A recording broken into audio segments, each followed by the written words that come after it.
can we have a serious question?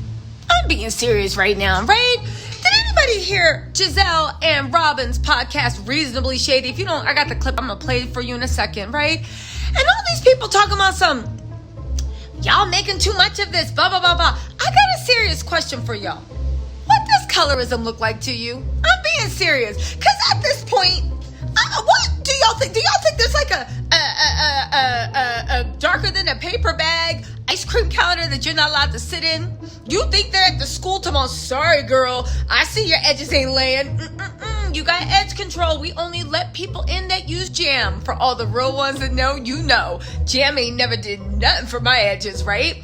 But for the real ones, y'all know what I'm talking about. At this point, what would somebody have to do or say for you to even acknowledge that there is a colorism issue? Now, we can argue whether or not they know their privilege, whether or not they're sitting in their privilege, whether it's an unconscious or a conscious bias. But what would some of y'all have to see to actually call your faves out and be like, this is unacceptable? What would you have to do? Literally, first of all, let me play this podcast clip. And then we're going to come out and drag them, because you know that's my favorite place to do it. And from now on, for the algorithm, right? We calling colorists Crayola crayons, right? Because they like their color, right? Crayola crayons. Let's protect my manifestation and move into it one time for the algorithm. All right, y'all, listen to this mess. James Harden, yes, going from the Nets to the Sixers. But do the Sixers really know that's James Harden? Because no one can see his face. Because that beard is the most disgusting thing I've ever seen. The other day, I was like, who is this dude? Oh, this is Harden. But how would you know? That beard is like down to his knees. There's fried chicken in the beard. You know, it's so bad. I'm so used to it, I don't even notice it anymore. But like that beard look is gone. Are we done with that? I don't think so. Listen, his is clearly horrible. not. Yeah. He clearly loves his beard. He does. I want it to be gone. I just hope it's sanitary. You know? Anytime I see them, I automatically know and feel in my gut that there's fried chicken in those beards. Fried chicken, grease, watermelon. There's some Colt 45 in there. Oh, No, watermelon. Now I'm being real racist. Okay, this is horrible. Let me just stop while I'm ahead. Colt 45. James Harden, I beg some of you. blunts. Definitely some blunts. It's some blunts. Some Oh, ashes. the whole thing smells like weed. I know it does. Okay, I don't even know if he smokes weed. We're really sorry. Harden, cut the thing off. First of all, I want to say a big shout out to my girl, The Grace Report. What's up? Make sure you follow The Grace Report on Twitter, on Instagram, on YouTube. I know half of y'all looking at me like, Tisa, we been know who Grace was. What is you talking about? You're the one we just found out about. But still, congratulations, Grace, for making the blogs and bringing attention to something that is so outrageous, it don't make any sense. Now, the petty person in me wants to ask a few questions. Giselle, you giving somebody style advice? We saw you in the Teflon ad, and baby, I would have asked to be edited out. I don't care. Fight me, right? We saw your bedazzled boot. We saw your Versace linens, and maybe, I don't even, listen, but I'm not petty. A petty me would have been like, you talking about you hoping it's sanitary, Robin. We watched you all season laying in bed, not brushing your teeth or washing yourself until, what, midnight? Until Juan got the bullhorn out and said, hustle, move, get in the shower. We saw you wait. But again, if I was a petty person, but you know what? It would be too easy to drag people that already have too many things that we can drag them about. We need to actually have a serious question about Crayola crayons and what it actually looks like. Because I think that's what's missing, right? I think it's a bit, I don't know. I'll be honest with you. I think that it's time to have a deeper conversation. A lot of people I notice, people that's always on the internet being mortally righteous. That's not that. I stand for this. I stand for that. But yet y'all sitting here quiet because your faves actually said something that was colorist, right? I see that. I see what happens when your faves do something that's against the culture. You don't got anything to say. But let's have a serious conversation about this, because why is it allowed to continue? We can't even be like, Andy, you need to. Andy don't know nothing about the culture, just like I don't know anything about Andy's culture, right? It's up to the people that know what's going on to actually call it out.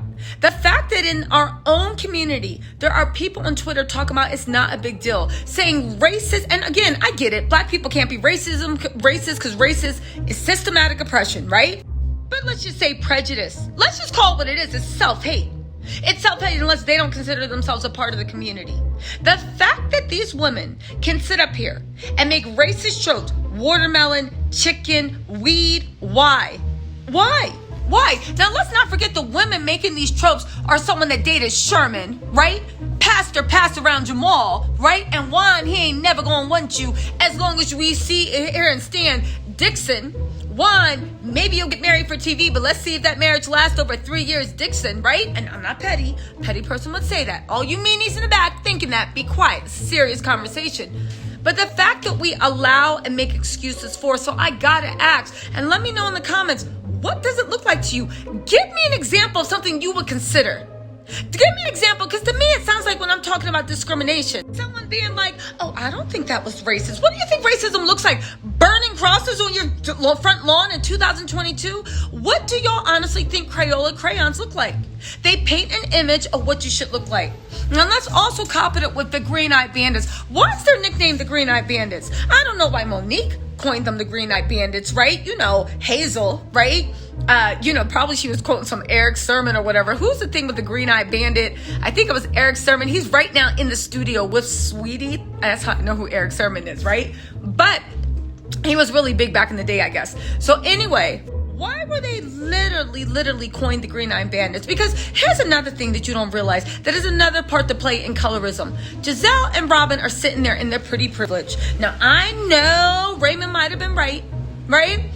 And I know maybe their better days are behind them. Maybe they have quite a few days in front of them. That's not my point. My point is they are sitting in pretty privilege. So they got that mean girl pretty privilege. See, here's the thing. Did you guys ever see that throwback movie, School Days? I think it was made in like 1970 something. There's a movie by Spike Lee called School Days, right? It speaks to what was going on in the black culture during that time. It's actually pretty realistic. When I talk to my mom, dad, it's actually a really realistic enactment. The thing is, for that time and culture, Gizelle and Robin were the epitomes of what beauty was. Bright eyes, damn near white, blonde hair. If it ain't blonde, it's some type of dusty sandy, right? We call her ham hock legs now because you can't tell where her ankle begins and her calf starts. But back then, those thick ham hock legs was what was in. Chef's kiss back then. They liked the little red bone. You see, she's shaped just like Mulatto. Mulatto got the same shape. Now, ain't nothing wrong with Gizelle's shape. What I'm trying to say is they were at one time the epitome of what it meant to be beautiful and black. Oh, you didn't know? In the 90s and 2000s, that's when brown-skinned women could enter the conversation. That's when darker-skinned women could enter the conversation, right? Now, I know there were exceptions, but they were the beauty standard. It would be the same way that if we were Caucasian, right? Let me know, my Caucasian sisters, I know, and men, my little Tattle Tells and Tattle Mells, I know y'all in here too. There was a time when only blonde hair, blue-eyed white women were considered attractive. You didn't know that? Kim Kardashian changed the game and made it so that brunettes with curvy bottoms were popping. Seriously. Same thing it was in black culture, from my understanding. Let me know if y'all don't agree, but if you don't argue, be respectful.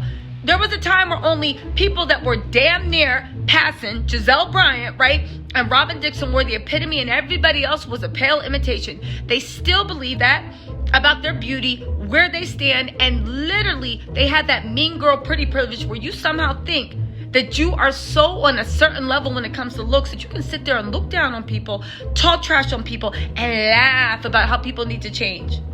You look at the way they treated Candace over the season. You look at the way they treated Wendy, talking about you're aggressive. James Harden got a beard, and now he got Roscoe chicken and waffles, watermelon hanging in. Do you understand how racist somebody has to be to pull up the fried chicken, watermelon, drinking on a 40, smoking a blunt racist trope?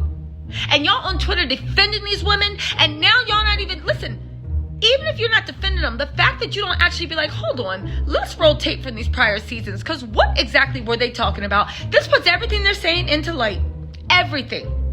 The fact that James Harden, now you're sitting there clowning because he fits into a racist trope that you carry in your head, that makes him believe beneath you, that makes him dirty, that makes him unwashed. I'm surprised you ain't call him a career criminal. Probably if he ain't played, that's probably next. That's probably what you were doing. And then to be like, I'm sorry, we being racist. Now look at the way Dr. Wendy Osefo was treated. She's aggressive. What's going on? Oh my God, I'm scared. And you know what? No lie. I do think what Monique did to Candace was wrong. But I can also sit back and roll tape and realize that the reason why Gizelle and Robin were so going into them, because even though Monique thought she passed the paper bag test, Robin and Gizelle didn't think she passed. Right? And we all know they don't think Candace passed the paper bag test. Remember when Robin literally sat up on Al Gore's internet and said, yeah, I know people say aggressive things, but it's not what Candace says, it's the way she says it. If that ain't a double standard, what makes Candace different for you? Her base, Gizelle got base, you got base. Robin, you were about to fight someone. Karen got base, and we know Ashley is all about that base. We know y'all all play dirty. We know y'all all drag. What's the only difference? Candace is vocal, and she's darker than a paper bag. I'll say it once, and I'll say it again. The Real Housewives of Potomac have a Crayola coloring problem, right? Ashley, when she called Candace's edges dry, as somebody with dry edges myself, I know what she meant. And the fact that people in our own community let that go, because y'all don't like Candace. The way that they did this, the way that they did that, what they did, we keep letting it slide. Now, here's the deal. I'm actually going to be like, yeah, Andy, do something about them. But even if Andy doesn't, or if he does, or Bravo does, it doesn't matter. We need to deal with this in our own community, because at this point, the fact that y'all are sitting here acting like colorism is something that happens in a 1960 movie, something that happened to your granddaddies, right? Or Portia's current boyfriend. You know I had to get that dig in. It's sorry, it was sitting on my head. I just had to get it out. The fact that you act like this happened when Simon Gabodia was 8 years old, and to act like everything you see on TV is not the very definition of colorism literally boggles my mind. And for all you people always playing moral warriors, always in my thing, talking about, oh my God, leave Portia alone. What about Kim K? First of all, shut up. I talk about the damn gossip. If you want to talk about giving people a hug, go to damn church. Second of all, if you ain't speaking up on this and putting posts on this and dragging people and calling people out, you ain't got no moral authority, and you never did. Anyway, let me know what you think in the comments. But I'm sick of Gizelle and Robin. And if they let Candace go, I'm not watching Real Housewives of Potomac. I'm damn sure not reviewing it. And as a matter of fact, chew a scallop up and make her a damn peach holder too. Because I'm sick of this. We really need... that colorism circle needs to be broken. That's all I'm saying. Anyway, y'all, let me know what you think in the comments. Bye.